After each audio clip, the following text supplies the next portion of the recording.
Good afternoon. I'm Dave Bowles, Director of NASA's Langley Research Center in Hampton, Virginia, and it's my pleasure to welcome you to our laboratory on this really, truly historic day. At this time, please silence your cell phones and stand for the posting of our country's colors by the U.S. Joint Base Langley Eustis Color Guard, and then please remain standing for the singing of our national anthem by the Woodside High School's Demister Singers from Newport News, Virginia, under the direction of Emilio Passante.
Say, can you see by the dawn's early light what so proudly we hailed at the twilight's last gleaming, whose broad stripes and bright stars through the perilous fight o'er the ramparts we watched were so gallantly streaming. And the rocket's red glare, the bombs bursting in air, gave proof through the night that our flag was still there. Oh, say does that star-spangled banner yet wave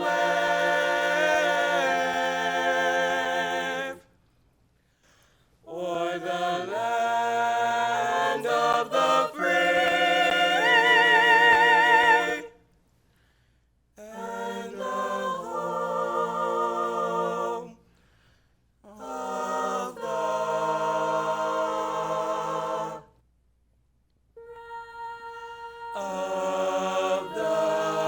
brave.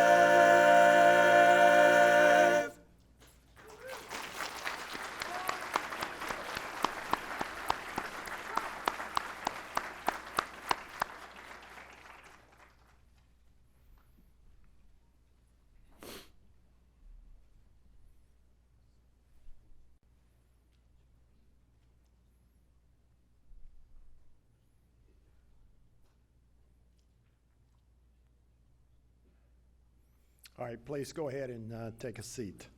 And to the color guard and our singers, thank you for helping us open today's ceremony. As I mentioned, today is a very special day for us here at Langley.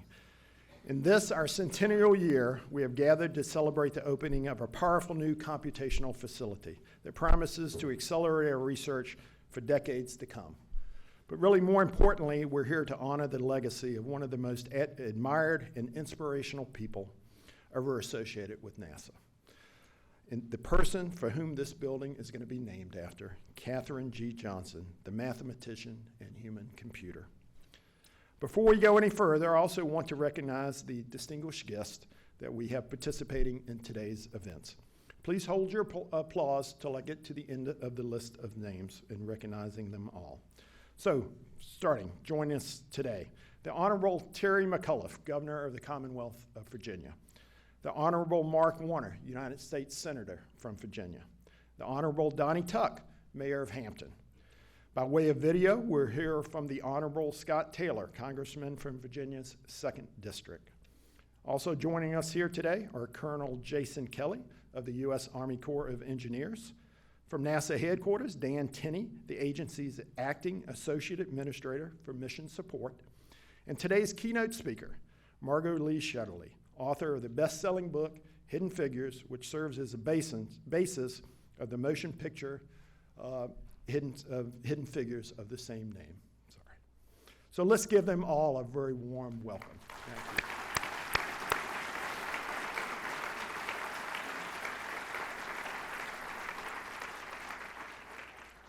We also have an amazingly diverse and distinguished group of other guests here today from so many different sectors. We have elected officials, government officials, community leaders, congressional staff members, representatives from industry and academia, as well as the families of other human computers, like Mary Jackson and the Dorothy Vaughan families. Thank all of you for being here today as well.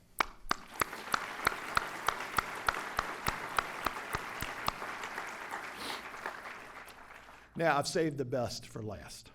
She's a Presidential Medal of Freedom recipient, a member of NASA Langley's Hall of Honor, and just last month, she celebrated her 99th birthday.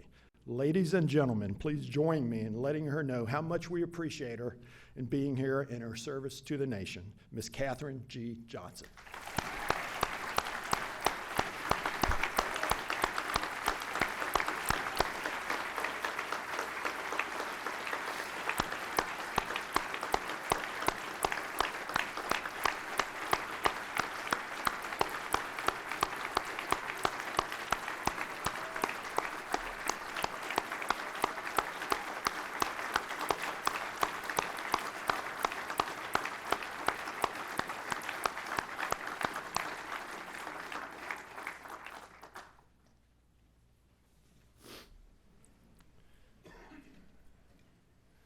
So in a few minutes, we'll officially open the Katherine G. Johnson Computational Research Facility, or CRF as we call it, a building that sets the stage for our continuing digital transformation in an exciting new era of sophisticated modeling and simulation. We know that these are the tools that will help us shape the world of the future, just as Langley's wind tunnels have helped shape nearly every aircraft that's in the skies flying today. Thanks to this new building's robust, carefully designed infrastructure, we'll do more calculations than ever, and we'll do them faster, more efficiently, and with greater reliability. In a world facing increasingly complex challenges, Langley researchers will need access to more computational power.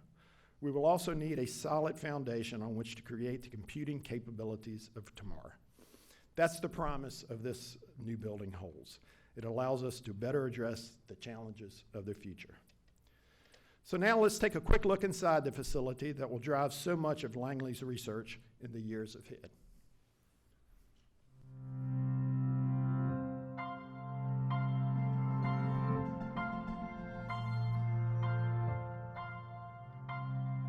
Hi, I'm Vince Whitfield, and we're here at the Katherine Johnson Computational Research Facility at NASA's Langley Research Center. We're about to cut the ribbon on this state-of-the-art facility, but before we do, let's take a sneak peek inside the building that will enable innovative research and development across all of NASA's mission areas. Let's take a look inside. This building, the third new structure built in the last 6 years as part of the center's revitalization plan, is named for Katherine G. Johnson. For those watching who may not know, Ms. Johnson is a human computer, an amazing mathematician who calculated trajectories and played a key role in America's human spaceflight program, including the Apollo 11 moon landing. Featured in the lobby is a beautiful portrait of Ms. Johnson that was taken last year at nearby Fort Monroe by famous photographer Annie Leibovitz for a Vanity Fair magazine article. We also have items here that recognize Katherine and the other human computers, like an official proclamation from the Commonwealth of Virginia and a Group Achievement Award from the NASA Administrator. A little less than half of the space in this 37,000 square foot facility is dedicated to supporting the employees of the Office of the Chief Information Officer and those who will be contributing to and benefiting from the technologies that are housed here. Researchers from across the center will conduct a variety of computing projects here, including aerodynamic modeling, entry, descent and landing calculations, and computational fluid dynamics. The facility advances Langley's capabilities in modeling and simulation, big data, and analysis. Much of the work now performed in wind tunnels will one day be handled by powerful computers, such as those in the CRF. Now, let's go take a look at the guts of this high-tech facility. The data hall has a maximum capacity of nearly 200 racks. That's enough to store almost 4,000 systems here. You may have noticed the racks are mostly empty right now. About 1,200 servers will be moved from their current locations on Center later this fall, allowing us to consolidate numerous server rooms and data centers from across Langley into this one data center here in the CRF. When all of the systems are moved, there will be about 13 miles of copper network cabling and 97 miles of fiber optic cable in the building. Now I know it's loud in these rooms, and here's why. The electrical power plant that powers the IT functions of this building can supply 2.1 megawatts. That's enough to power a small town. Because of the importance of the information on the servers, the building is designed to withstand Category 3 hurricane conditions. There are generators that can run continuously even in the event of a power outage. And it's on track to receive LEED Silver certification from the US Green Building Council. The building is an energy saver, 33% more efficient than energy standards just a few years ago. So that concludes our quick look at this new building, a building whose capabilities and people will help to address NASA's future challenges. Speaking of the future, we have a special treat from the next generation of NASA employees from our Child Development Center here at NASA Langley.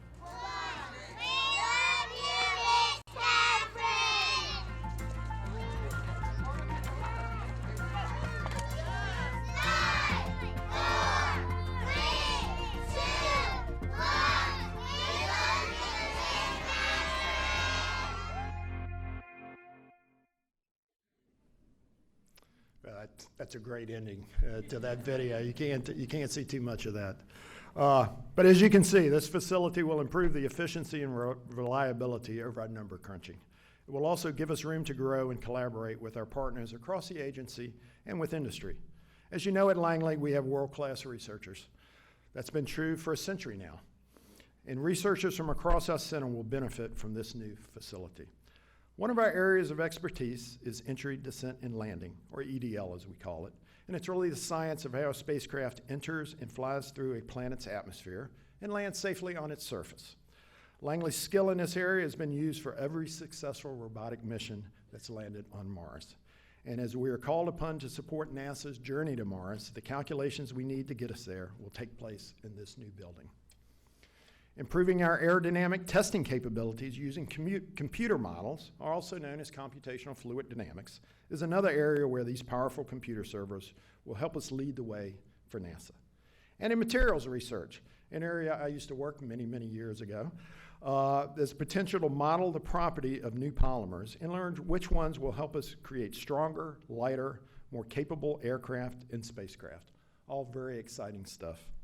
But no matter how mighty your computers are, at the end of the day, it takes the people to use those computers and the innovation and brilliant ideas they come up with.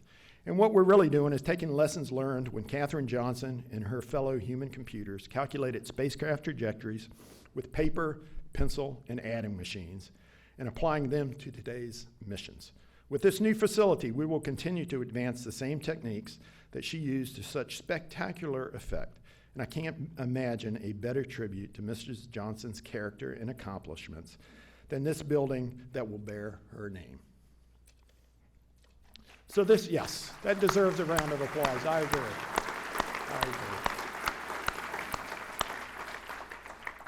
And so this really is a day of celebration for our center and really all of NASA. And I wanted to say again, thank you, Katherine, and all of your family for being here today. We're glad you could be here to share in this moment. And we're happy all of you could join us for such a great day. You know, this is an incredible project, wouldn't have been possible without the hard work, collaboration, and support from our partners and friends outside of NASA as well. And we're going to hear from a few of them today. So first, I'd like to invite Colonel Jason Kelly of the U.S. Army Corps of Engineers to the podium. Colonel Kelly, can you come up?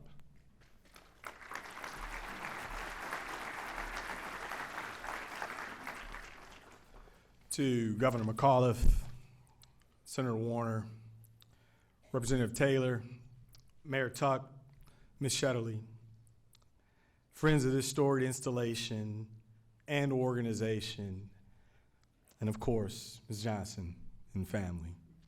Thank you for joining us today on this very special afternoon, on this very special day. As I look out, I see friends, I see partners, I see folks that understand the importance of collaboration, working together, especially when you're solving big problems, when taking on, addressing, and conquering substantive challenges. Such things are not done alone. The preciseness required to construct a computational research facility under the watchful eye of scientists and fellow engineers, from which the occupants will explore and expand the frontiers of knowledge regarding space, is not easily done. But I've been confident throughout. I knew this very moment, this ceremony, this very day would soon come. Ms. Kellerman, the Center Operations Director, and I have long talked about it. Exact is the demand she impressed upon me and all involved in the oversight of construction of this building. Having earned an undergraduate degree in mathematics from the United States Military Academy, followed by studies in statistics at the Georgia Institute of Technology, I feel uniquely qualified to speak on precision. It's a hallmark of the Army Corps of Engineers, and it underpins all that NASA has done and continues to do for our great nation.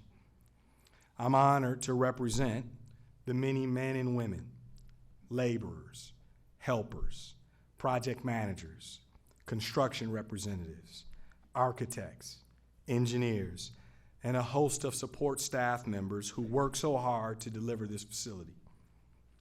As the conclusion of my command tenure draws near, I look forward to watching from afar the great advancements and wonders that will soon be realized from this very site. I'm honored to have been a part of it, and I can't wait to see the great work that I know will be produced from this computational research facility. Thank you.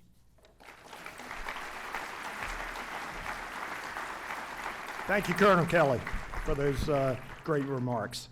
Now it's my pleasure to introduce a good friend of NASA Langley, the mayor of the great city of Hampton, the Honorable Donnie Tuck. Mr. Mayor, come on up.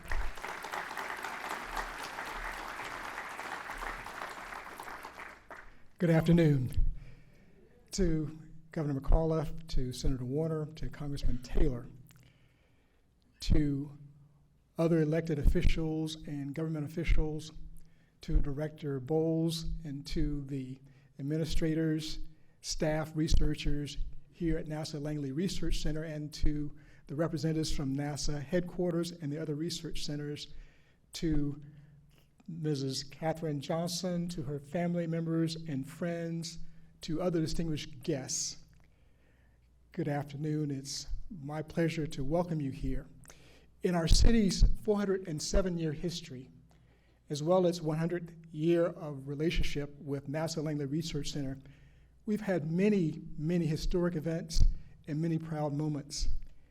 And certainly today's prestigious recognition of Mrs. Johnson, whose contributions to NASA Langley Research Center and quiet strength have inspired so many young men and women to break through barriers, rates as the proudest moment that I've been a part of. So today, congratulations to you and thank you, as well as to the incredible men and women here at NASA Langley Research Center who will follow in her footsteps. Thank you.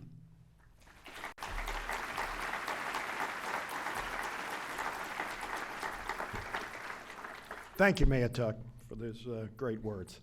Now I'd like to invite to the podium Mr. Dan Tenney. He's NASA's Acting Associate Administrator for Mission Support. Dan, come on up.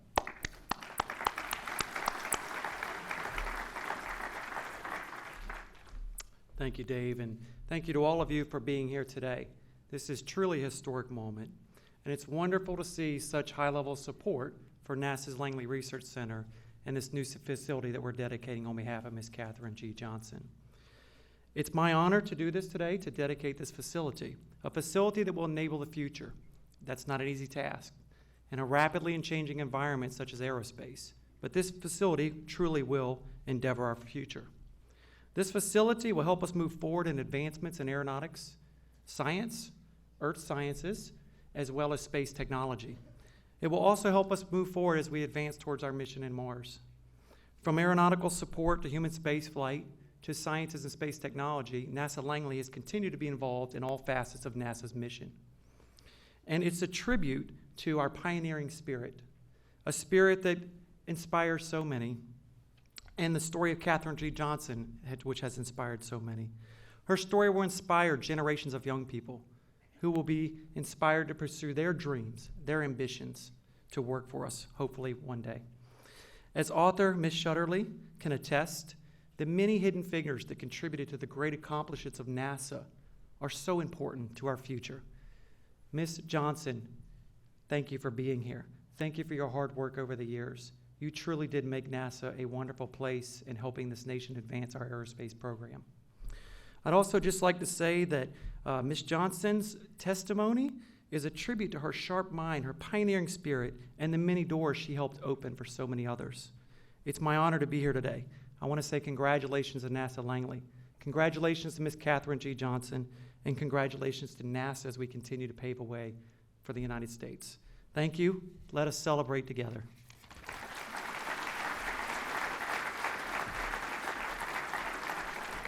Thank you, Dan. All right, next we have a recorded message from Congressman Scott Taylor. So if we can cue that up. Hi, everyone. It's Congressman Scott Taylor, and I'm extremely excited about NASA Langley's new Computational Center. It will strengthen Virginia's already strong reputation as a high-tech hub of innovation. It shows that Langley's strong past is a springboard to a dynamic future. The world has changed and opened up with complex challenges and profound possibilities. And just as Katherine Johnson expanded and accelerated our nation's computing power to meet the needs of today, this center will set the conditions of tomorrow in machine intelligence, big data analytics, aerospace technology, simulations of aircraft and spacecraft structures, electromagnetics, acoustics, trajectories, sensors, and computer models for hardware to explore our solar system, and much more.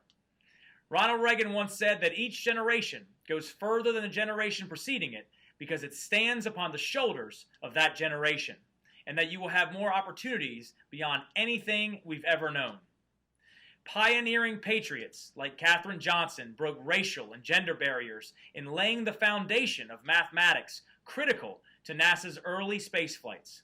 Well, today, it is fitting that the foundation of this center is being laid in her honor. Our nation's economic future, national security, and our travels beyond this world depend on a new generation of innovators who stand on the shoulders of Katherine Johnson. We are counting on this center, and we are counting on them. No pressure. They must take on this task for our nation with persistence, character, and the confidence to make the impossible a reality. Thank you, God bless you, and God bless these United States.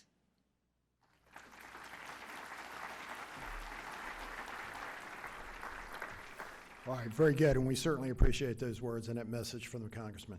Now it's my distinct pleasure to invite to the podium a strong NASA supporter and a United States Senator from the Commonwealth of Virginia. He serves on the Finance, Banking, Budget, and Rules Committees, and is Vice Chairman of the Select Committee on Intelligence. The Senator is a co-chair of the Senate Aerospace Caucus and of the Senate's Unmanned Aerial Systems Caucus. So please welcome Senator Warner to the podium.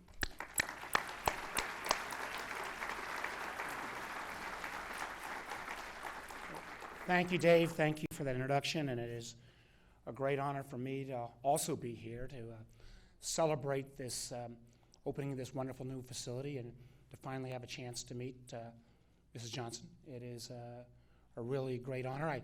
Colonel, you said you are here as an expert on precision.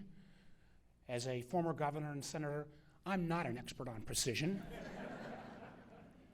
but I'm still extraordinarily glad to be here. And want to commend, I think back when I first got this job back in 2008 and 9, and talking with folks here, we thought about what could be that next generation value add that NASA Langley could bring about. And your team said advanced composites, modeling and simulation, all of the activities around big data and others that are going to come out of this facility. And to see that vision become more and more a reality is really remarkable. Also want to commend the fact that as we think about America's journey into space, and we're celebrating Ms. Johnson's role in that, you know, the fact is every American astronaut who ever walked on the moon did part of their training right here at NASA Langley. So in many ways, that the whole notion of America looking to the stars, looking to the notion of conquering space started right here at NASA Langley. And the notion that Ms. Johnson, I've also never been called a human computer either, but the idea that what she was able to do, she and her colleagues with paper, pencil, adding machines, and most importantly, just that plain intellect. Just that plain intellect is a remarkable, remarkable accomplishment. I know we're going to hear a little bit later from Margot Shatterly, who wrote the remarkable Hidden Figures, which turns into a film. And earlier this year, we had Ms. Shatterly come up to Capitol Hill, and Tim Kaine and Bobby Scott and I sponsored a viewing of the film. Ms. Johnson wasn't able to come, but we filled an auditorium 400 strong, particularly of Virginia young people, and they hung not only on the film, but on the words of our keynote speaker, and the inspiration that provided to particularly women and children of color to recognize that your imagination and as far as you can reach is only limited by your willingness to take on great challenges. And the truth is, Ms. Johnson represents that so much. So it's a real honor for me to be here. It's an honor for me to finally get a chance to meet you and to go along with all these other, we saw in that, Dave, that video presentation, you had like a little memorial from the state. We also, I want to go over and present to Ms. Johnson right now something that Tim and I put into the Congressional record, recognizing your great contribution and the fact that your story needs to be taught in every school, not only across Virginia, but across America.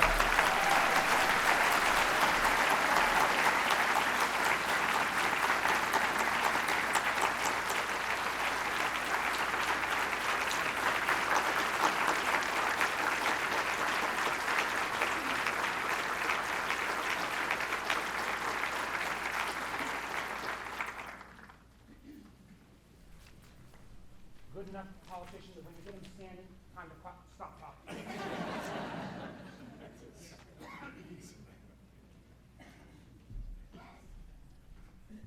Thank you so much for that, doing that.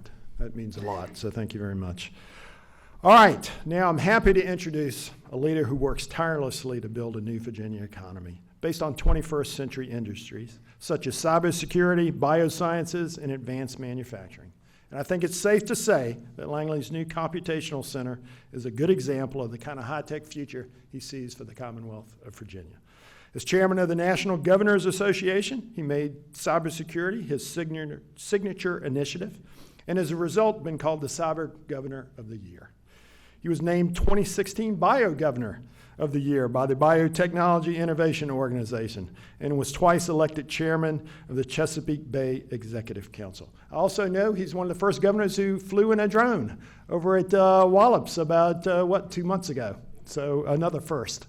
He has worked to make Virginia an open and welcoming place to do business and has led 30 trade missions to more than 24 countries. So we're very glad to have you back again, Governor. So please welcome the 72nd Governor of the great Commonwealth of Virginia, the Honorable Terry McAuliffe.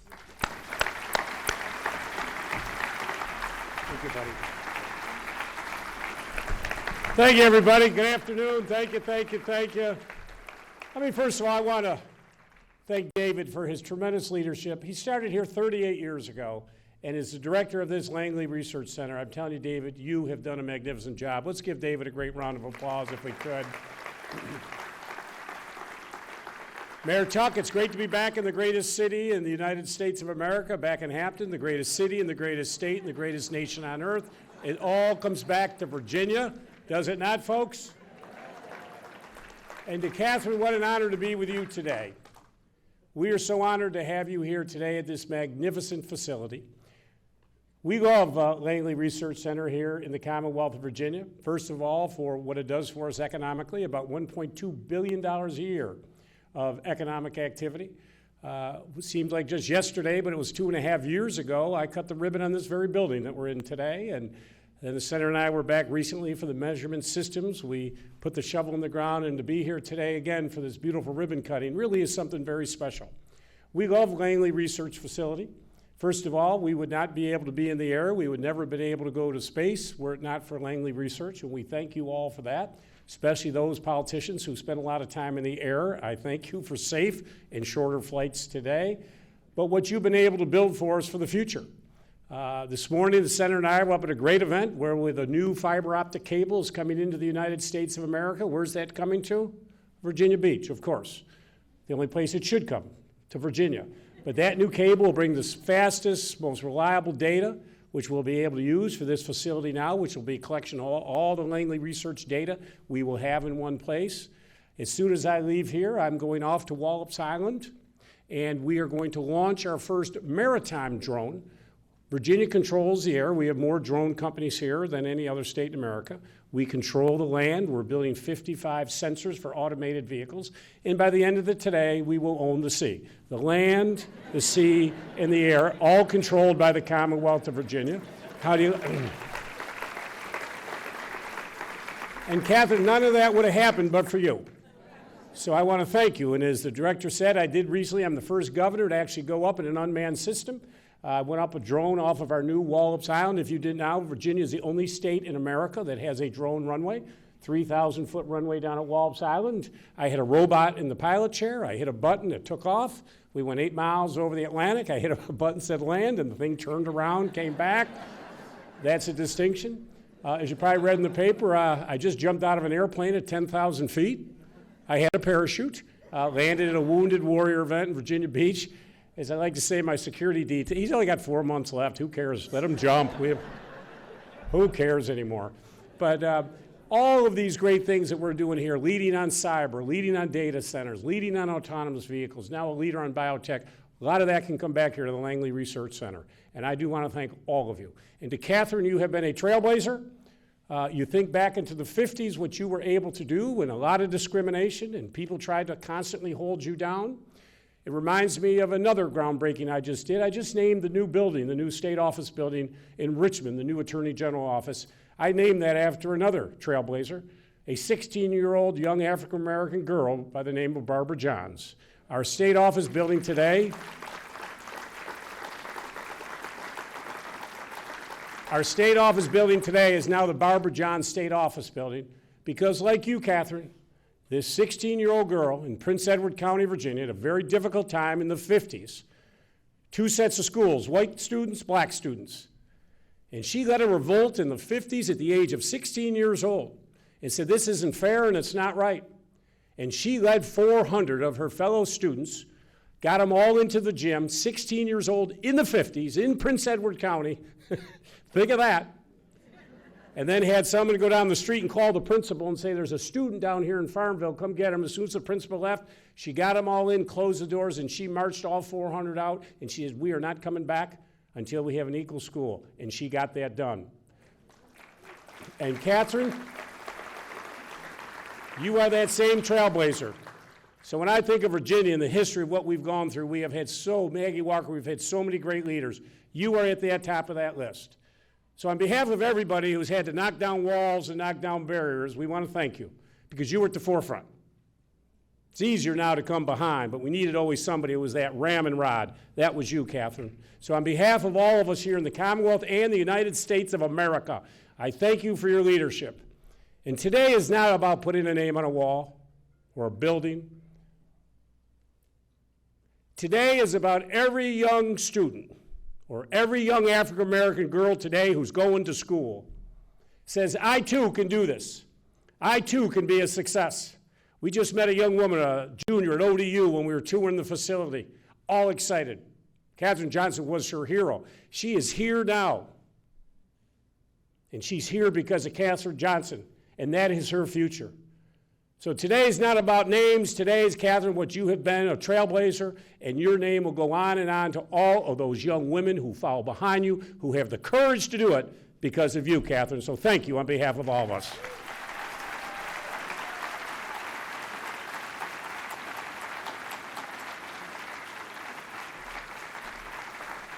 Yes.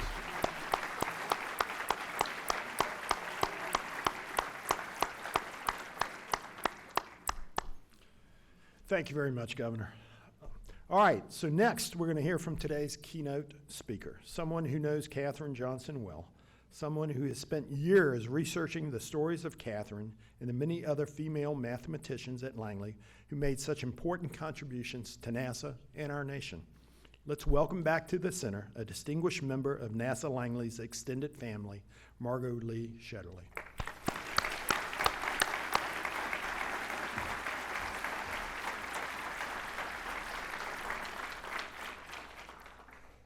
Thank you, Dave, and to all of our distinguished guests, to everyone in the NASA Langley family, and most of all, to Mrs. Katherine Johnson. It is an honor to be here today.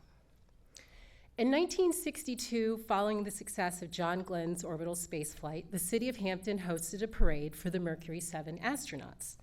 The astronauts and their families, local politicians, NASA executives, everybody toured through the city in a motorcade of 33 convertibles, and throngs of people came out to celebrate them. Now, as the public faces of the space program, those men became heroes, and their names were synonymous with American ingenuity, perseverance, and courage.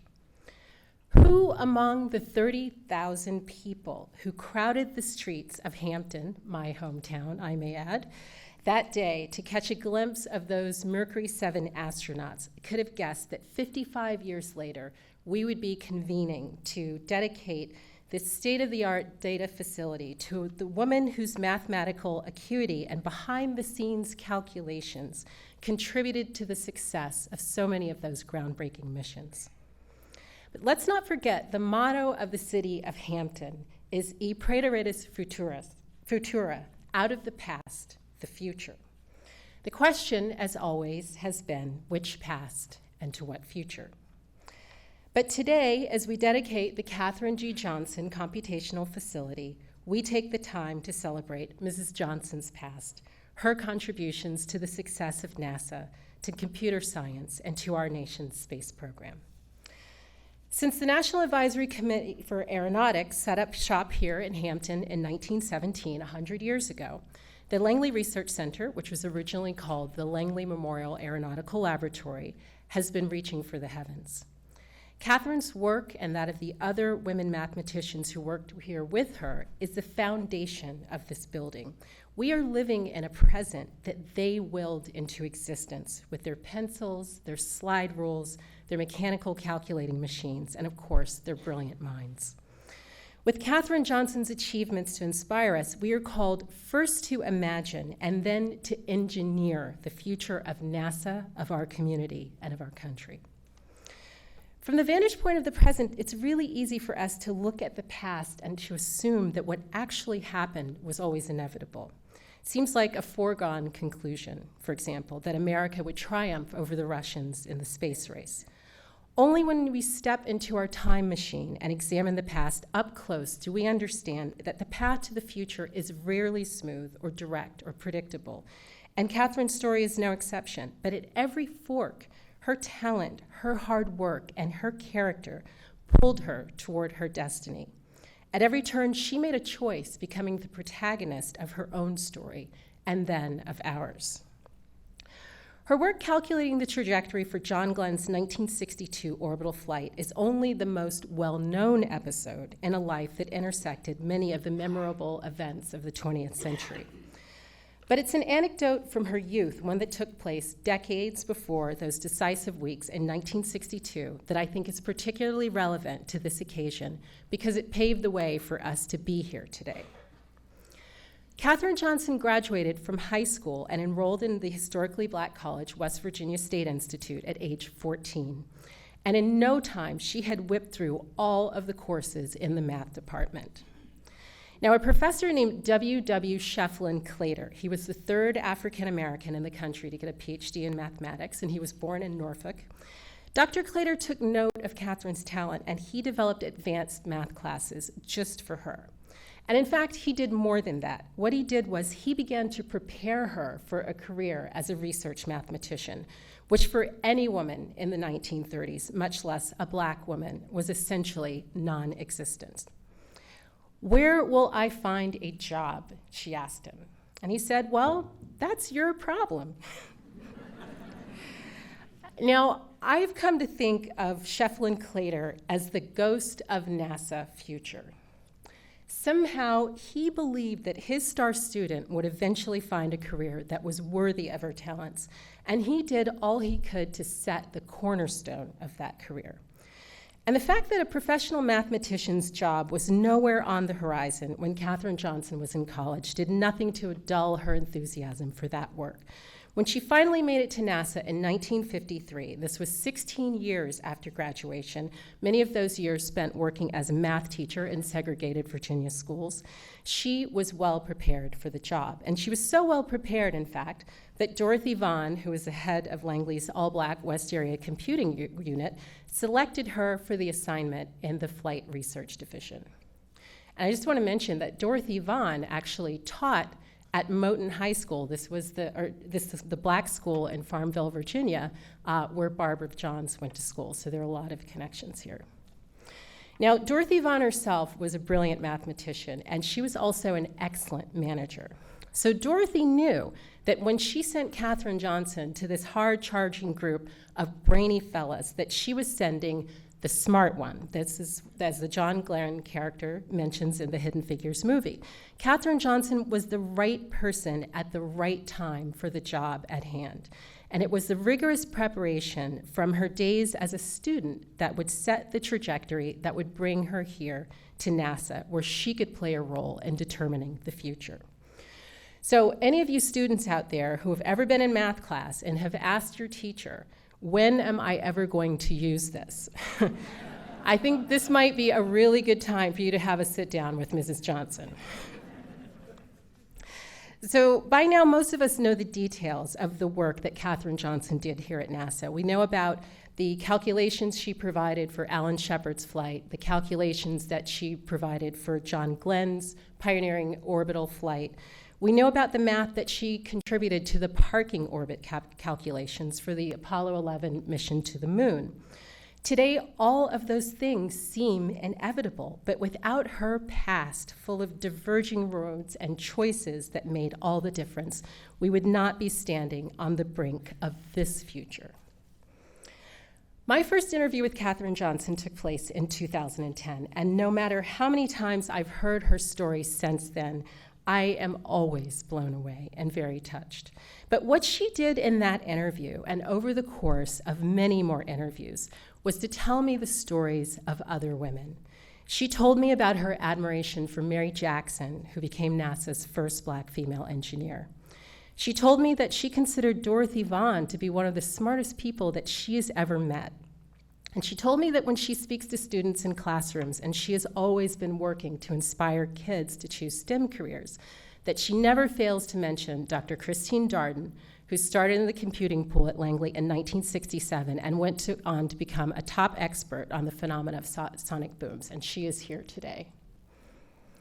She told me about Marge Hanna, the white woman who was the first supervisor of the segregated West Area group. And Marge eventually joined Katherine's group and did forward-thinking research into missions to Mars, Jupiter, and Saturn. And this was back in the late 60s and early 70s. So by telling her own story, Katherine Johnson put me onto the story of the black women in the West Area Computing Group. She led me to the white women of the East Area Computing Group as well. And in fact, When we celebrate her, we celebrate the women who worked as computers, mathematicians, technicians, scientists, and engineers at all of the NACA and NASA installations over the years. Her story is a story of curiosity and the thirst for knowledge that is at the core of this agency. My curiosity about Katherine's story planted the seed for Hidden Figures, and what I've come to believe after years of research is that the world that took shape over the course of the 20th century, which many of us call the American century, this world of airplanes, of spaceships, missiles, computers, communications technology, that world is in many ways the history of women sitting in rooms like the ones here at Langley, doing math. And with all of those shoulders to stand on, there is no telling what we will be able to achieve in the future. So Katherine, telling your story has been an honor. Your work changed our history, and your history has changed our future. So thank you, happy belated birthday, and congratulations.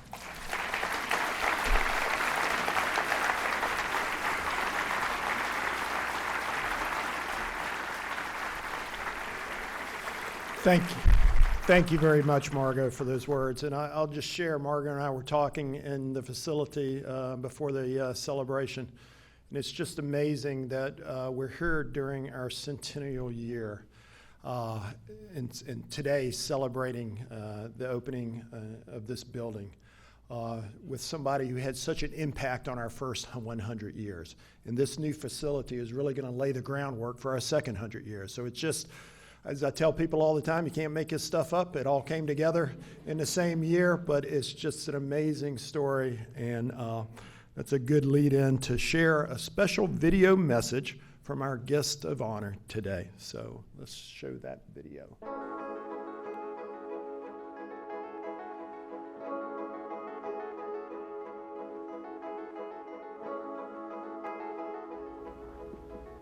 You want my honest answer? I think they're crazy. I was excited. It was something new. Always like something new. But give us credit to everybody who helped. I didn't do anything alone but try to go to the root of the question and succeeded there.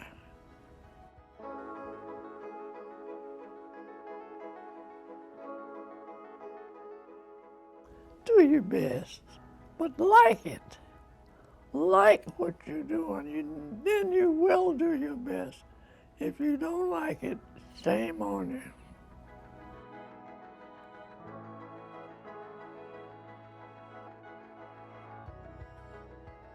Well, now, if they just did the hard work that I did, which was my job, I did it every day. I never missed a day. Never stayed home playing stick and stuff. But my problem was to answer questions. And I did that to the best of my ability at all times. Correct or incorrect. But that's my theory. Do your best all the time.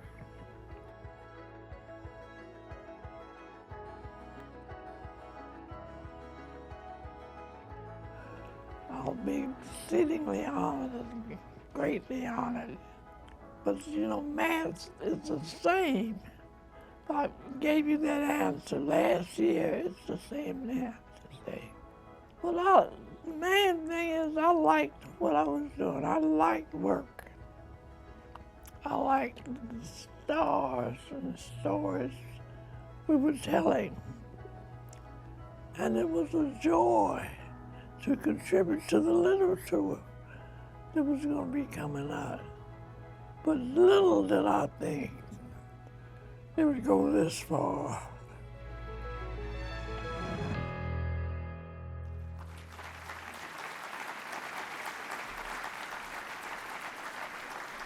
Yes, that was just fantastic.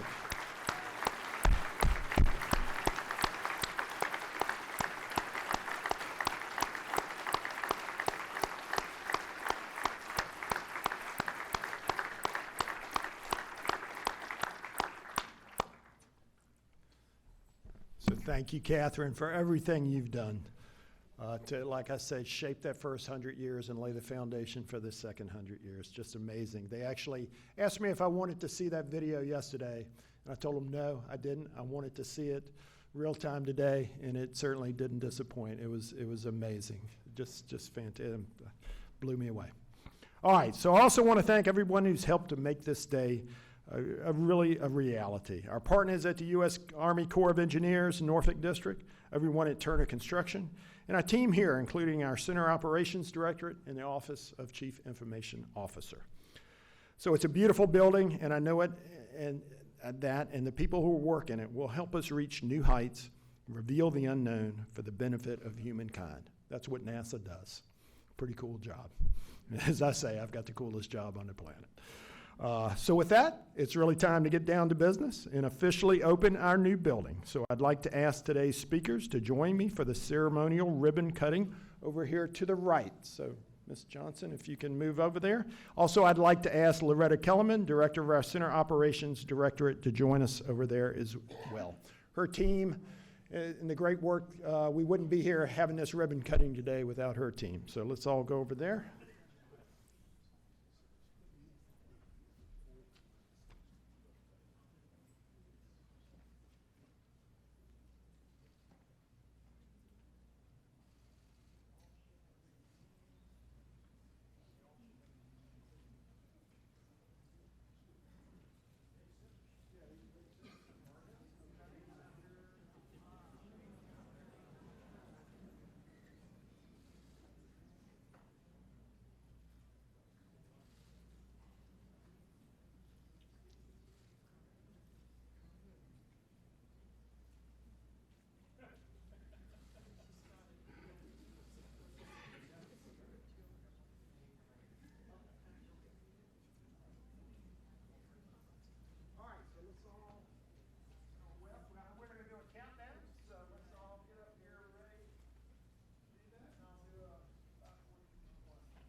Four, three, two, one.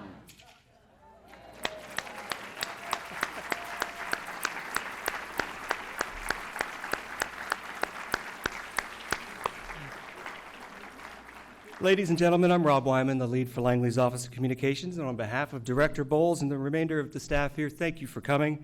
For those of you in the room, please sit tight for just a minute. We have some announcements for you, but for those of you who virtually joined us online from NASA TV and Facebook Live, and we counted that include upward of 20 different countries from around the world joined us today. Thank you so much.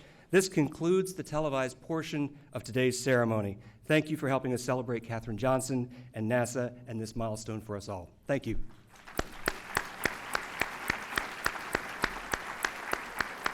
Hold on, guys. Thank you. Yep.